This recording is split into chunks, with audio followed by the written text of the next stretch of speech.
não faça nada. Eu sei, parece o pior conselho que alguém poderia te dar num mundo que te cobra produtividade 24 horas por dia. A gente aprendeu que para ser bom em algo, precisamos ralar, precisamos dedicar um bom tempo de estudo intenso. Mas e se o verdadeiro segredo para ter um bom aprendizado e uma boa criatividade estiver exatamente no oposto? Shikamaru, Ellie e Nagi são personagens dos animes que são retratados como gênios preguiçosos. Você pode pensar que isso é só um clichê do mundo dos animes e que não acontece na vida real, mas é aí que você se engana. Isaac Newton estava relaxando debaixo de uma árvore quando uma maçã caiu na sua cabeça e ele entendeu toda a lógica da gravidade. Thomas Edison, o inventor da lâmpada, parou diante de uma lareira e, ao observá-la por um tempo, teve um insight que precisava para fazer uma lâmpada durar por 13 horas. Arquimedes estava prestes a tomar um banho quando, ao entrar numa bacia cheia de água, notou como a água transbordava com seu peso. Depois disso, Arquimedes saiu pelado pela rua, gritando "Eureka, Eureka!".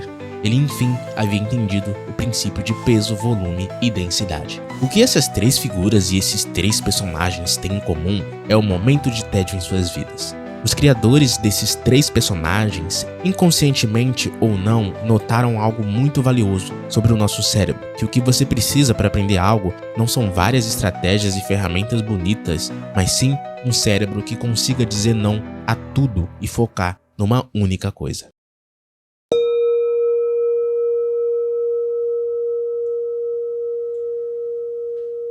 Quando foi a última vez que você realmente não fez nada?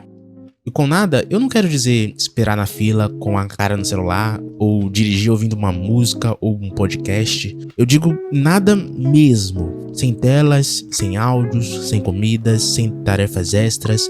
Só você, seus pensamentos e talvez uma parede branca. É provável que você há muito tempo não saiba o que é isso. E, em parte, não é culpa sua, porque hoje em dia nós vivemos em um mundo super estimulado que sempre tenta roubar a nossa atenção. E não só isso, o nosso cérebro também naturalmente evita ficar sem ter nada para fazer. A união dessas duas coisas cria cada vez mais o oposto do tédio, um interesse constante por várias e várias coisas, de modo que você não consegue mais gostar de fazer uma única e simples tarefa. Comer sem assistir alguma coisa se torna impossível. Trabalhar sem música não tem como. Ir pra academia sem música também não tem como. E no vaso sem o celular, inegociável. Dormir sem passar um tempinho no celular ou aquele som de chuva é pura insônia. E por aí vai. E assim, eu até sou um defensor de ter alguns desses hábitos, sim. Eu não acho que a gente deva tirar tudo, porque em parte esse também é o prazer de viver, você poder fazer algumas coisas ao mesmo tempo. Poder comer assistindo alguma coisa com alguém que você gosta, assistindo um jogo, enfim, que seja. Mas quando tudo ao seu redor está tomado por estímulos, você vai cada vez mais esquecendo como é vivenciar o tédio.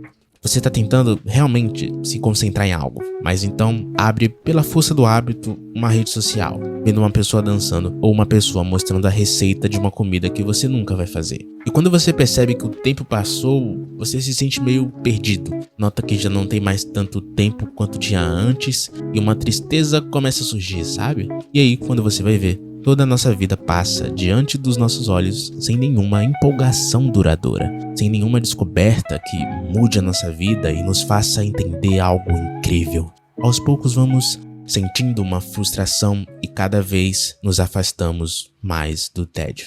Você faz de tudo, menos não fazer nada. Como Steve Jobs dizia, focar não é sobre escolher uma coisa para focar, é sobre dizer não para centenas de outras boas ideias que surgem. Não é sobre dizer sim, porque dizer sim é relativamente fácil. O difícil é constantemente dizer não.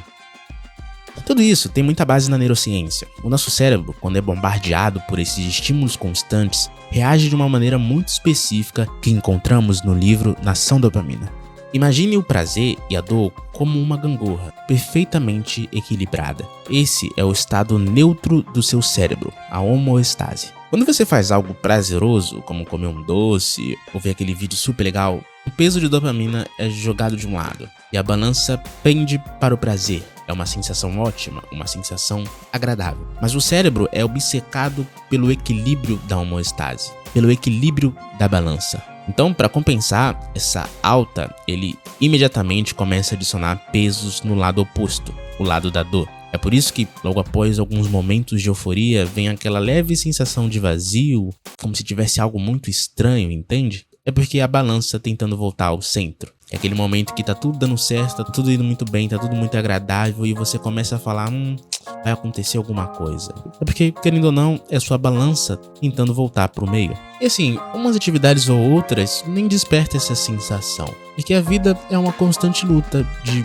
ter bons momentos e momentos ruins mesmo. Então acaba que você não sente tanto quando tá no equilíbrio. A questão é que quando você coloca muito peso de dopamina na balança, sem parar, o cérebro, de tanto ter que fazer força pra botar no equilíbrio, porque você tá botando muito peso na esquerda, então agora ele vai ter que botar muita força na direita. Depois de passar tantas vezes por esse processo, o seu cérebro começa a ficar esperto. Aí ele pensa, não, já sei que vai vir uma tonelada de prazer o tempo todo hoje, então eu vou adiantar o meu trabalho e vou deixar o lado da dor com muito mais peso por padrão, para que a gente consiga o equilíbrio. Mas no dia a dia, nem sempre a gente consegue ter uma tonelada de prazer. E aí que a nossa vida moderna se complica. Essa inclinação para o lado da dor pode ser visto como a tolerância nas coisas que gostamos. De repente, você precisa de um estímulo muito maior para sentir o mesmo prazer de antes. Pior, as coisas mais simples, que antes eram até legais, uma caminhada silenciosa, uma conversa sem distrações, agora essas coisas se tornam chatas, quase dolorosas. E por quê? Porque a sua balança já começa o dia pendendo para o lado da dor. Você não está mais buscando prazer, está fugindo do desconforto. É a busca de um cérebro que se acostumou a ser sobrecarregado de prazer e agora ele precisa de mais prazer ainda para tentar equilibrar a balança.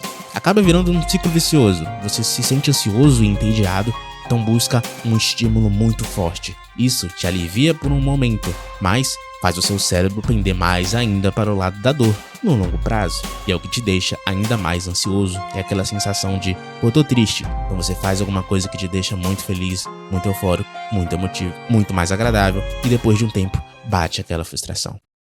E como que a gente quebra esse ciclo, né? O que a gente faz aqui? Bem, é aqui que a sabedoria dos nossos gênios preguiçosos entra em cena. O não fazer nada, o tédio, é o detox de todo esse processo.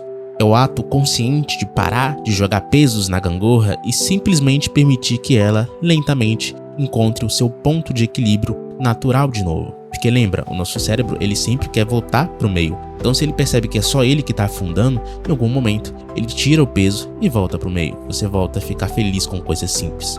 Então, faça uma lista de tudo que te estimula muito e tudo que você faz enquanto faz outras coisas. Provavelmente você deve ter uma noção do que são essas coisas. Eu também já dei alguns exemplos aqui. Vamos supor que você sempre toma banho ouvindo música. É o momento de você tomar um banho sem música, sem nada, só você e a água. No começo, esse tipo de coisa será insuportável. Você vai sentir o peso do lado da dor sem nenhuma distração. Mas, se você persiste, a balança no longo prazo se reajusta. E é nesse estado de equilíbrio que a magia acontece. Seu cérebro volta a se tornar sensível de novo. A pequena e sutil recompensa de uma nova ideia, a conexão entre dois pensamentos ou a solução para um problema complexo se torna imensamente prazerosa. Você começa a ter um cérebro bom para aprender e crescer. É por isso que Newton teve a sua epifania debaixo de uma árvore. É por isso que Ellie e Shikamaru encontram suas respostas no silêncio, no tédio deles. Eles mantinham suas balanças equilibradas, prontas para se dedicarem não como estímulos baratos, mas como a beleza de uma grande descoberta ou um grande desafio. O tédio não era um vácuo em suas vidas, era a ferramenta que eles usavam para afiar suas mentes, sabendo disso ou não.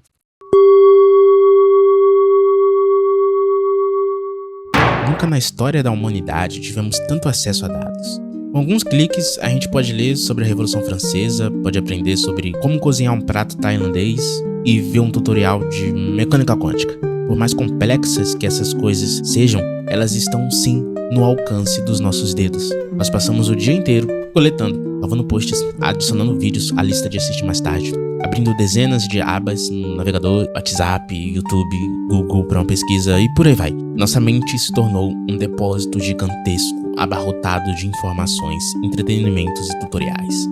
Uma vez que você diminua isso, voltará a sentir o tédio e o seu foco aumentará, trazendo também uma satisfação com coisas simples. Mas isso é você tentando voltar ao estado que deveria ser natural. É um remédio que cura uma doença para que você volte a ter o seu corpo ok. O tédio é mais do que uma cura para o cérebro superestimulado. Ele é também o aprimoramento para você ter um cérebro criativo e esperto, capaz de fazer conexões que ninguém nota. E isso não é só poético, é neurociência. O que acontece no nosso cérebro durante o tédio revela o quanto ele pode ser poderoso quando analisamos as nossas redes neurais. A rede de modo padrão, a rede de saliência e a rede de controle executivo. Na rede de controle executivo, estamos executando atividades do dia a dia. É você calçando um tênis, escovando os dentes, ligando o interruptor mesmo quando falta energia. Coisas assim. A rede de saliência é o seu cérebro pensando nas consequências das suas ações. E já na rede de modo padrão, estamos mais reflexivos, pensando mais para dentro, pro passado e pro futuro, desligado do presente. O nosso cérebro costuma alternar entre uma e outra constantemente em curtos momentos do dia a dia. No entanto, um cérebro sempre cheio de estímulos não consegue simplesmente parar, e a rede de modo padrão quase não tem espaço para trabalhar. E assim, você se sentirá mais disperso, sem novas ideias, sempre consumindo muito, mas não retendo nada. Aos poucos, você vai perdendo também a sua criatividade.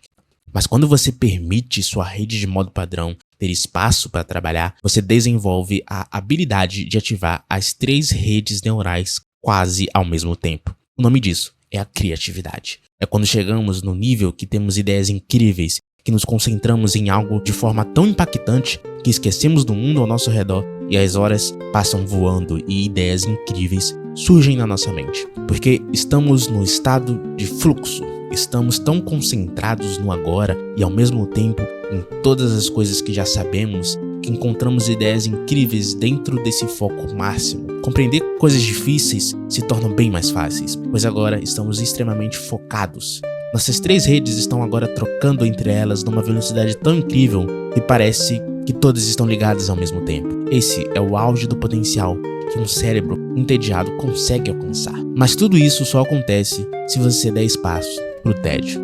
É meio que como fazer um bolo, sabe? Tem um momento da receita onde agimos e executamos o passo a passo, mas é preciso de 30 minutos inerte no fogão para que ele asse e tome forma. Se ficarmos toda hora interrompendo esse momento de inércia no fogão para verificar se já tá bom, abrindo a tampa toda hora, interrompemos o processo e o bolo fica solado, uma textura meio crua. É o mesmo com você. Se você não se permite ter tédio, não permitirá chegar nesses momentos de foco absoluto, de surgimento de novas ideias, da compreensão de assuntos difíceis e do prazer com coisas simples. Se você quiser mesmo ter tédio, eu não vou dizer para você dedicar 30 minutos todo dia ao tédio. Se você fizer o que eu disse e reduzir os estímulos, notará que existem muitos momentos de tédios na nossa vida.